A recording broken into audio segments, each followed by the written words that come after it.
নমস্কার বন্ধুরা, চুনো মাছের রেসিপি নিয়ে চলে আসলাম। প্রথমে কড়াইতে কালো জিরে ফোড়ন দিয়ে পেঁয়াজগুলো দিয়ে দিলাম। পেঁয়াজগুলো ভেজে নিচ্ছি।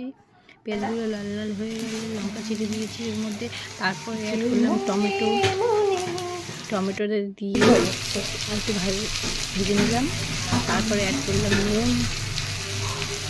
তারপরে অ্যাড করব হলুদ গুঁড়ো। তারপরে অ্যাড করব লাল লঙ্কার গুঁড়ো দিয়ে এটাকে কষাবো মশলাটা। তারপরে এর মধ্যে অ্যাড করব জিরের গুঁড়ো দিয়ে মশলা হবে। তারপর দিয়ে দেবো চুনো মাছটা